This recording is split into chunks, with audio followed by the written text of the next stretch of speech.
Assalamualaikum warahmatullahi wabarakatuh.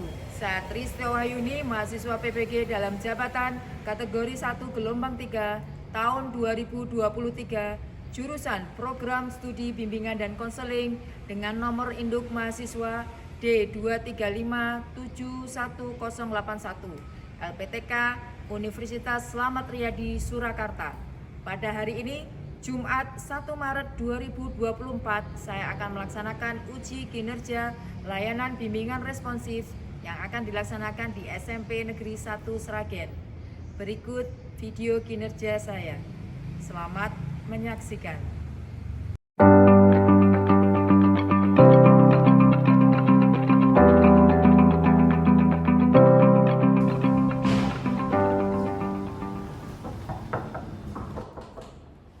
Ya, silakan masuk. Selamat pagi.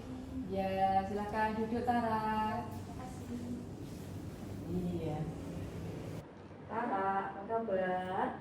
Sehat, Bu. Sehat, alhamdulillah. Gimana kabar keluarga di rumah? Baik, alhamdulillah ya, baik semuanya. Ya. Oke, sebelum kita mulai konseling ini, ada baiknya kalau kita berdoa dulu. Ya. Ini bimbing doa dulu. Doa mulai.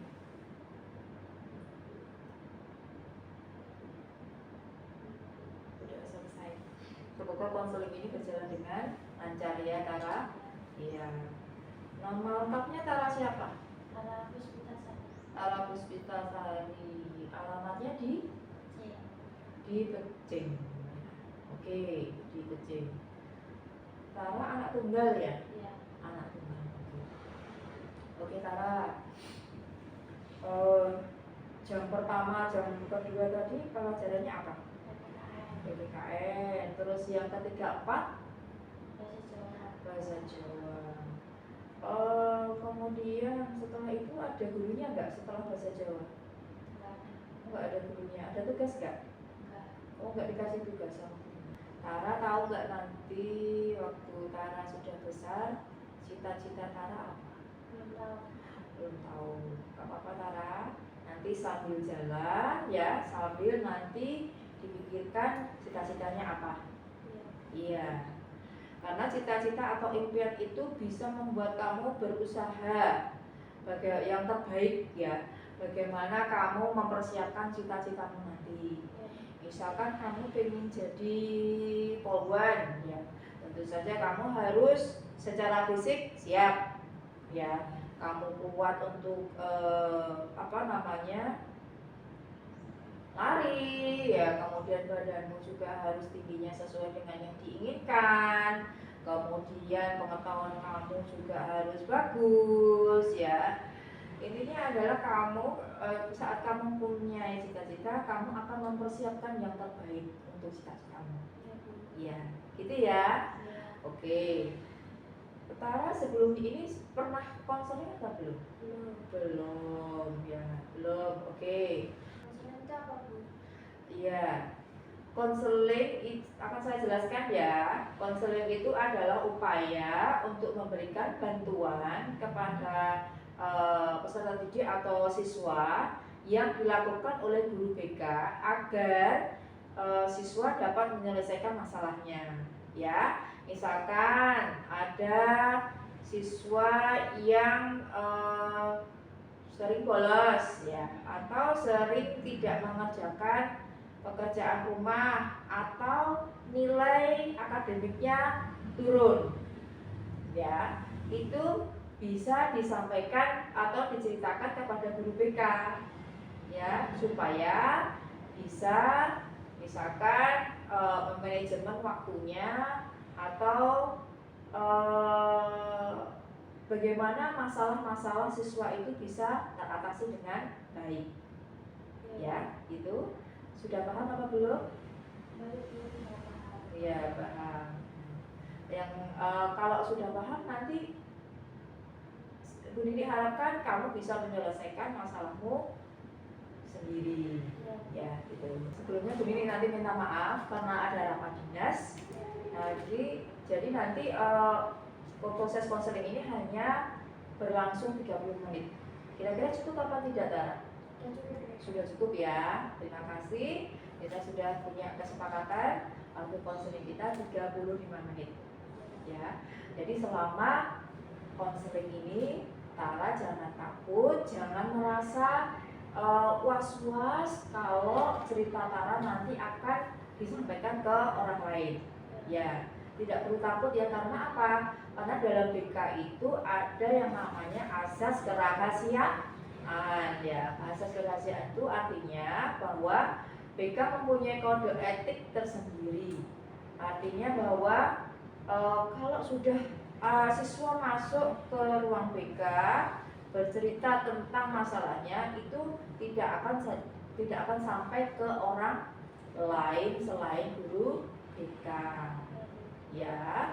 Kemudian selama sesi konseling kamu juga harus aktif mengikuti setiap tahap dalam konseling ya. Kemudian keberhasilan konseling itu tidak bergantung pada saya ya, tapi bergantung pada kamu sendiri yang merupakan orang yang guru Ninik bantu ya, sehingga segala keputusan kamu yang kamu yang tentukan ya. Jadi bukan Bu Ninik yang tentukan, tapi kamu yang tentukan ya. Dan pada akhirnya kamu sendirilah yang akan membantu dirimu sendiri ya, supaya masalahmu terselesaikan secara mandiri ya.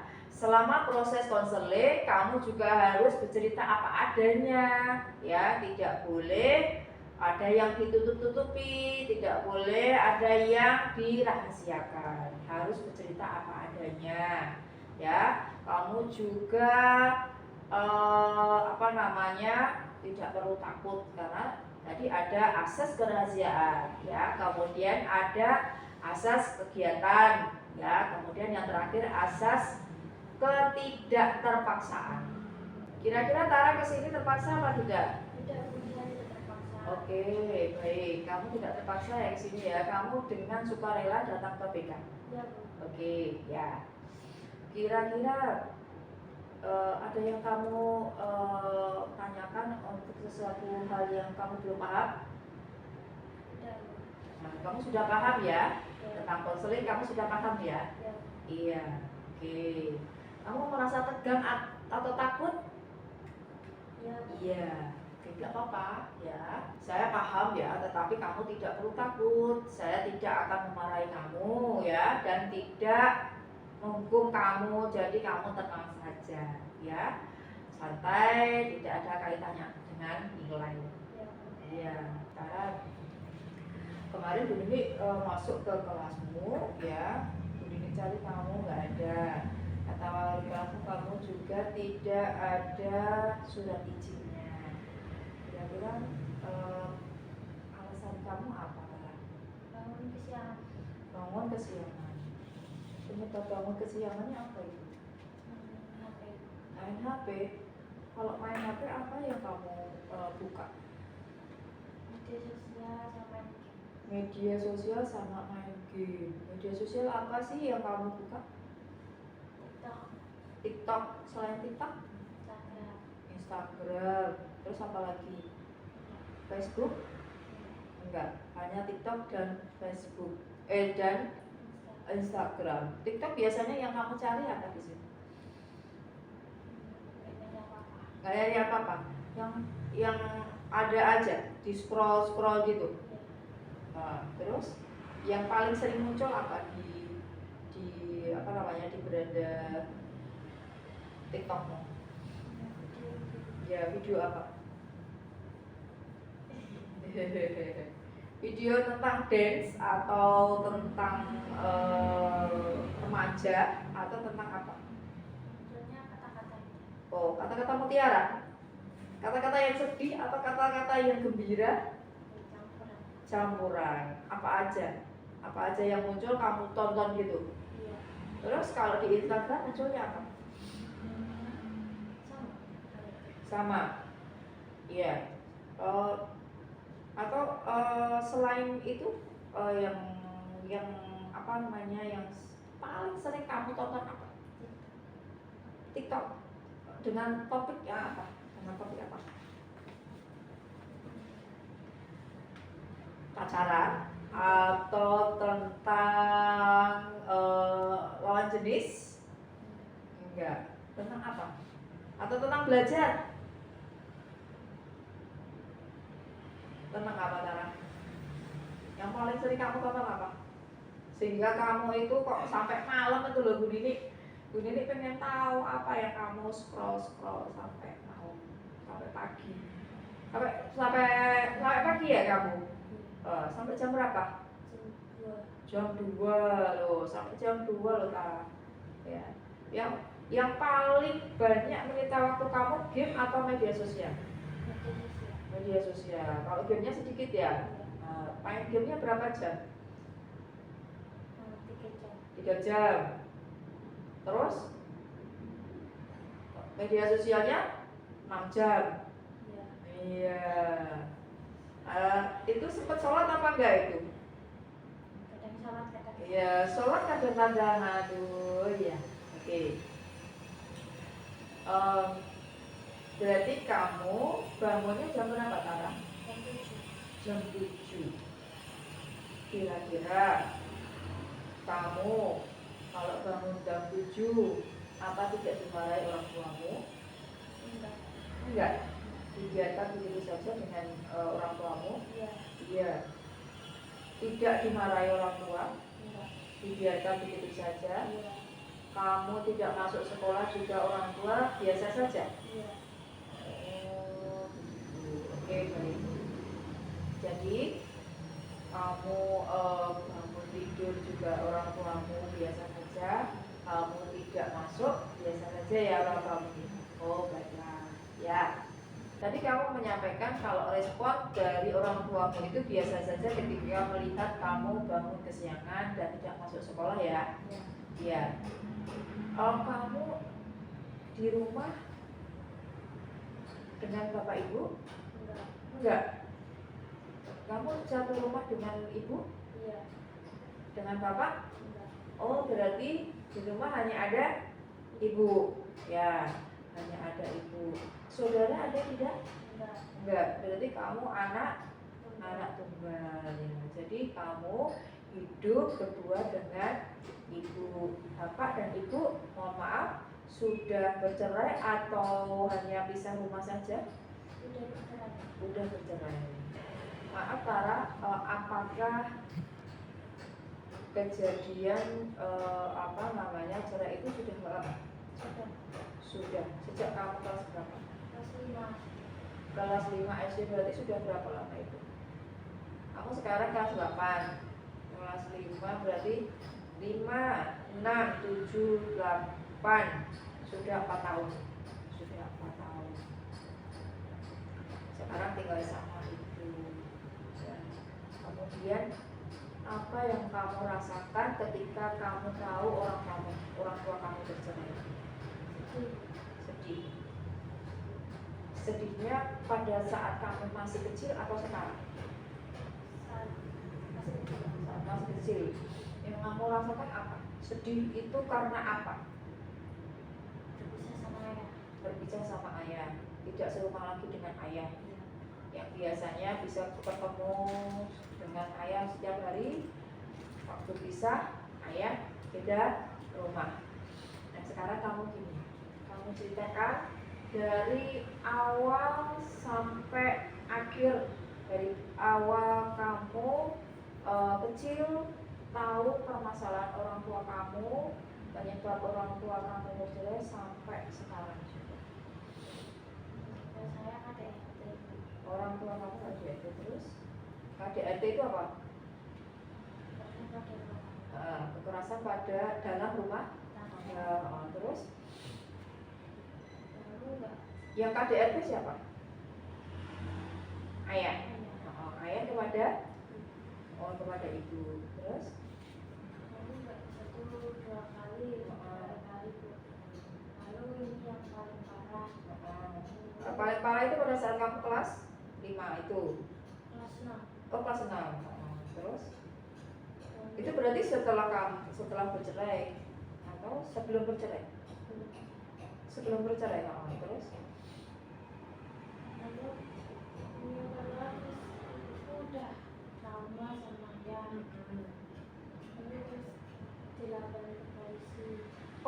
dilaporkan ke polisi. Sampai seberapa apa yang apa ibu sampai bagaimana kok dilaporkan ke polisi? Luka di bagian apa? Di mata, di hidung, Di mata, di hidung, di mulut. Kemudian dilaporkan terus?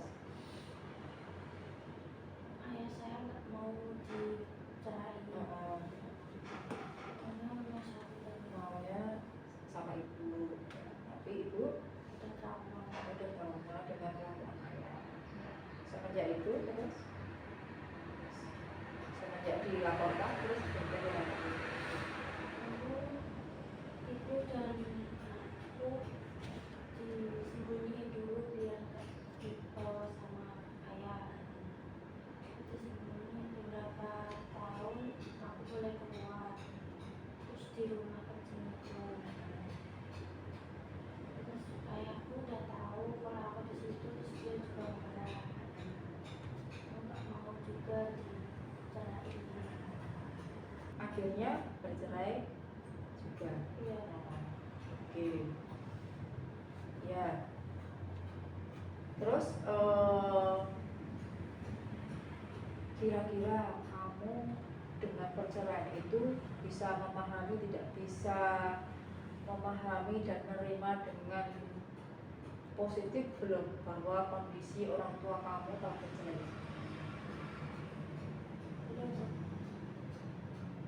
Belum. Belum. Kenapa kira-kira? Saya merasa tidak diperhatikan sama orang tua.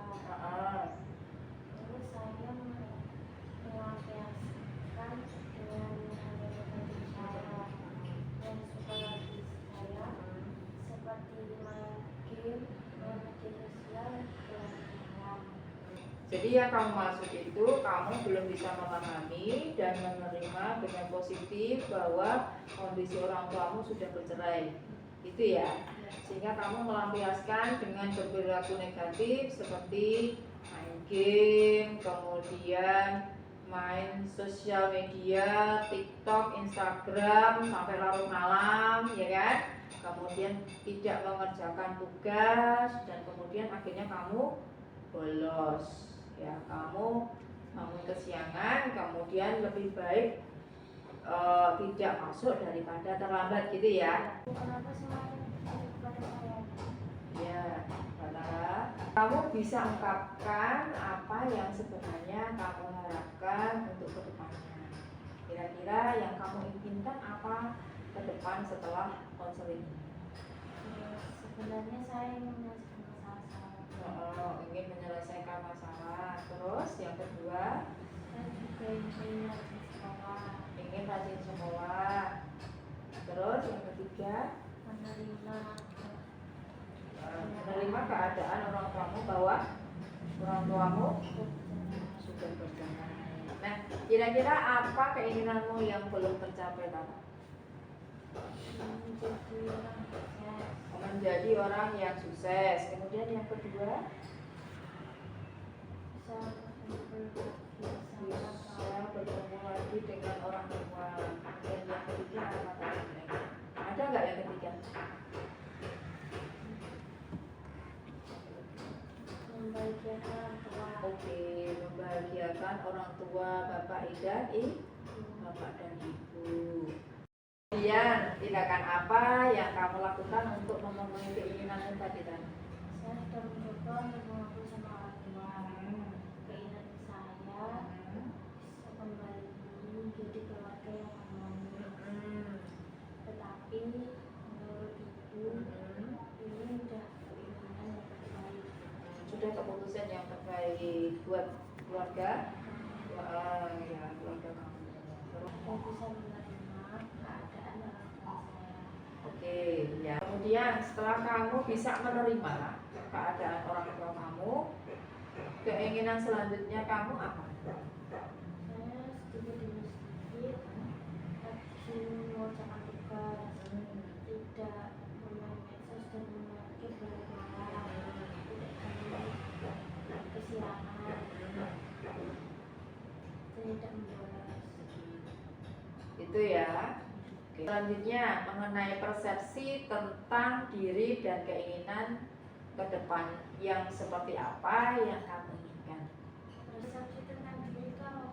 Ya, persepsi tentang diri itu sama halnya dengan konsep diri, yaitu memahami, menilai diri sendiri, lingkungan dan kehidupan tentang kamu ya. Hal ini yang menjadi pengaruh terhadap perilaku, sikap, dan cara pandang seorang menjadi positif atau negatif. Jadi gini, cara kamu memandang diri kamu itu yang paling menentukan tindakan kamu. Ya, jadi kalau kamu berpikir bahwa kamu itu tidak mampu, maka kamu tidak akan mampu. Ya. Kalau kamu berpikir kamu mampu, insya Allah kamu akan mampu. Kamu harus mempunyai konsep yang positif dulu untuk kedepannya kamu bisa berjalan dengan positif juga. Ya, itu ya Tara. Oke. Sampai di sini sudah paham? Paham, Bu. Oke, baik. Setelah memahami tentang keinginan serta persepsi tentang diri, maka selanjutnya mari kita buat komitmen dari beberapa pilihan. Ya, yang pertama adalah saya tidak mau menerima kondisi yang ada pada diri saya sendiri. Diri kamu tidak mau menerima kondisimu. Itu yang pertama. Kemudian yang kedua, saya akan menerima kondisi yang ada pada diri kamu dan keluargamu. Jadi kamu menerima kondisimu dan keluargamu. Itu yang kedua. Kemudian yang ketiga, saya akan berusaha sebaik mungkin menerima dan selalu berpikir positif terhadap kenyataan yang ada pada diri saya. Ya, itu yang ketiga. Kamu berusaha sebaik mungkin ya menerima dan selalu berpikir positif terhadap kenyataan yang ada pada diri saya sendiri, pada diri kamu sendiri. Dan yang keempat, saya akan melakukan apapun untuk dapat bersikap positif. Nah, sekarang kamu pilih kira-kira yang nomor 1, 2, 3 atau yang keempat. Saya akan berkomitmen memilih nomor 3. Saya berusaha selalu berpikir dan memahami keadaan. Sebelum mengakhiri kegiatan konseling hari ini, coba kamu jelaskan apa yang kamu dapatkan dan kamu rasakan dari konseling hari ini. Saya merasa lumayan tenang. Saya sekarang mulai memahami dan menerima keadaan diri. Saya juga bisa mengambil keputusan apa yang terbaik yang sesuai dengan kemampuan. Oke, alhamdulillah, pintar. Keinginan yang sangat bagus. Insya Allah apa yang kamu inginkan akan terwujud ya, dan akan sesuai dengan komitmen yang sudah kamu pilih. Ya, Bu. Oke, baik. Bu Rini ada video yang sangat bagus kamu tonton untuk penguatan kamu agar lebih termotivasi. Kira-kira kamu bersedia menonton video ini apa enggak? Ya, Bu, saya mau. Oke, baiklah. Baik. Kita tonton bareng-bareng ya videonya ya. Ya, Bu. Oke.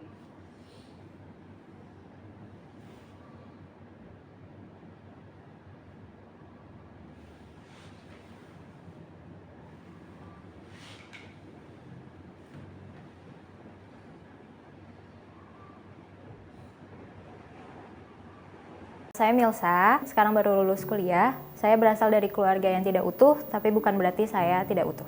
Halo, aku Laras. Aku berasal dari keluarga broken home. Aku bisa berkembang, berproses, dan berprestasi. Halo, gue Gina. Gue lahir dan dibesarkan dari keluarga yang abusive, emosional, dan fisikal, tapi gue masih layak untuk disayang. Ketika aku berusia 5 tahun, orang tuaku bertengkar saat aku tertidur. Jadi penghasilannya adalah lebih besar mama ketimbang papa gitu. Backgroundnya adalah mama seorang karyawan swasta, sedangkan papa adalah seorang wira swasta. Kemudian karena pada saat itu jaraknya jauh, Lampung Cirebon, Kita tinggal di Lampung pada saat itu, finansial kami sedang tidak stabil. Ketika aku menengahi, mereka berkata bahwa jangan sok jago, ini urusan orang tua, kamu gak perlu tahu. Tapi mereka mempertontonkan itu di hadapan saya gitu kan. Pada saat itu di sekolah ada mata pembelajaran yang memang membahas isu sensitif tentang perceraian. Saya hanya menangis seharian di kamar. Kok keluarga gue kayak gini ya? Kok keluarga gue berantem terus, gak harmonis, gak kayak keluarga yang lain. Jadi mama sama papa itu cerai waktu aku umur 3 tahun. Ada rasa bingung waktu itu, karena kok bokap gue nggak ada di rumah ya, kok papa tuh datangnya Sabtu Minggu doang ya, awalnya dari situ gitu. Cuma waktu itu sempat diceritain sedikit kalau papa tuh udah nikah lagi. Nah nggak lama akhirnya mama yang mutusin buat nikah lagi. Marah banget dalam diri tuh, kayak apa ya, kok gue nggak bisa kayak teman-teman yang lain gitu, yang ayahnya selalu ada, yang bisa at least liburan bareng mama sama papanya. Kayak sebenarnya apa sih ini keluarga gitu, emang ini keluarga gitu. Bokap gue adalah drug addict, yang akhirnya membuat bokap gue itu punya behavior yang abusive, baik ke nyokap gue atau ke gue. Jadi abusive-nya ini juga secara fisik dan secara emosional. Jadi keadaan gue pas masih kecil tuh kayak lagi ada di zona perang. Terlebih lagi kalau misalnya dia lagi sakau dan dia butuh obat-obatan kayak gitu, dia punya tendensi untuk kayak bentak-bentak atau mukulin gitu. Dan puncaknya adalah pada saat itu nyokap gue memutuskan untuk kabur dari rumah sehabis dia mendapatkan physical abuse yang cukup parah gitu. Terus bokap gue pulang dalam keadaan yang kayaknya udah under influence juga, nanyain gitu, mama kemana. Gue cuma bisa jawab nggak tahu, karena bener-bener nggak tahu gitu. Dan akhirnya disitulah ada terjadi physical abuse, kayak ditendang, terus abang gue juga sampai kayak berantem sama bokap gue gitu-gitu, yang akhirnya membuat kita berdua itu dikejar di pinggiran jalan gitu, dikejar-kejar gitu.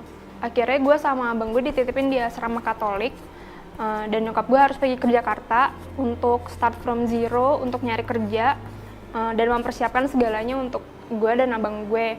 Sebenarnya momen dimana gue kehilangan nyokap gue gitu, karena most of the time nyokap gue tuh nggak ada di sekitar gue karena harus kerja. Gue bahkan kayak pas SMP tuh rapot gue nggak pernah ada yang diambil gitu. Jadi kayak gue tuh harus bisa ngambil rapot gue sendiri setiap kenaikan kelas, karena nggak ada orang tua yang bisa ngambilin rapot gue. Dampak dari ketidakidealan keluarga gue di masa remaja gue adalah gue menjadi orang yang sangat-sangat marah gitu, marah sama keadaan gue. Tapi pada saat itu gue juga nggak tahu gue harus ngomong kemana atau gue marah kemana. Pada saat itu malu dan takut bercampur aduk. Malu, takut teman-teman tahu kalau misalnya orang tuanya si Laras ini bercerai. Takut kalau misalnya mereka menjudge gitu. Semua ini bakal lewat. Semua ini cuma bagian dari kehidupan. Kalau misalnya Milsa kecil itu bisa ngelihat jauh lebih luas tentang kehidupan ini. Kehidupan itu bukan tentang mama sama papa berantem, mama sama papa teriak-teriak, papa tuh nggak pernah ada. Kehidupan tuh bukan tentang itu doang, Mil. Banyak yang lebih indah sebenarnya, dan kamu itu pantas untuk dapat kebahagiaan itu.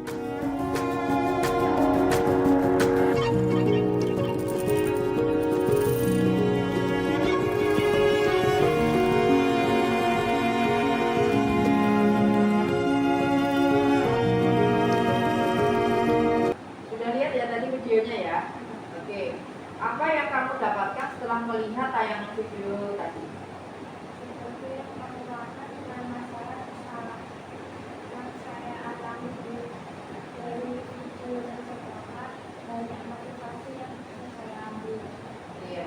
Ada yang kamu tanyakan mungkin dari video tadi? Tidak ada tulisan informatif. Ya. Karena saya saya ingin video tadi menguatkan kamu, membuat kamu termotivasi bahwa walaupun kamu dari keluarga yang berkembang atau bapak ibunya sudah bisa, kamu juga bisa bangkit, ya, bisa meraih cita-citamu setinggi langit walaupun kamu berbeda dengan yang lain. Itu ya, Kara. Oke. Kemudian kalau memang sudah tidak ada pertanyaan, kita akhiri saja. Sebelum kita akhiri, kita berdoa dulu. Oke? Berdoa di sini. Berdoa selesai. Silakan kalau mau kembali ke kelas, ini diizinkan. Saya ingin kembali ke kelas. Ya, silakan.